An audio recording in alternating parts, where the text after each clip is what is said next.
கீரை மண்டி, அரிசி கஞ்சியில் கீரை குழம்பு. இந்த சுவையான உணவை எளிதாக எப்படி தயாரிப்பது என்று பார்ப்போம். கீரை மண்டில் என்பது பாரம்பரிய தென்னிந்திய கறி ஆகும். இந்த உணவிற்கு தேவையான பொருட்கள்: கீரை, மண்டி, அரிசி, தண்ணீர், புளி, மஞ்சள் தூள், உப்பு, எண்ணெய், கடுகு விதைகள், உளுத்தம் பருப்பு, வெந்தயம், கறிவேப்பிலை. படி 1. பாலக்கீரையை நன்கு கழுவி சிறிய துண்டுகளாக நறுக்கவும். படி 2.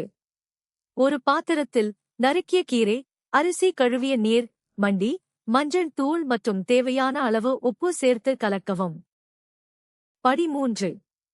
கலவையை கொதிக்க விடவும்.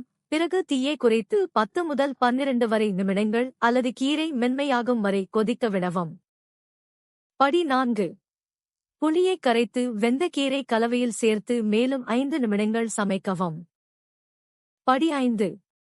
இந்த நேரத்தில் தாளிப்பை தயாரிக்கவும். ஒரு சிறிய கடாயில் எண்ணெய் சூடாக்கவும். படி 6. கடுகு சேர்த்து வெடிக்க விடவும். படி 7. உளுத்தம் பருப்பு மற்றும் வெந்தயம் சேர்த்து பொன்னிறமாகும் வரை வதக்கவும். படி 8. வற்றல் மிளகாய், கறிவேப்பிலை, பெருங்காயம் சேர்த்து சில நிமிடங்கள் வதக்கவும். படி 9. தாளிப்பை கீரை குழம்பின் மேல் ஊற்றவும். படி 10. நன்றாக கலந்து பரிமாறுவதற்கு முன் 1 அல்லது 2 நிமிடங்கள் சிம்மரில் குறைந்த தீயில் வைக்கவும்.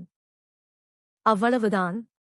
முழு செய்முறையையும் சரியான அளவுகளையும் விளக்கத்தில் உள்ள இணைப்பில் பெறலாம். வீடியோ பிடித்திருந்தால் லைக் செய்து சேனலை சப்ஸ்கிரைப் செய்யுங்கள்.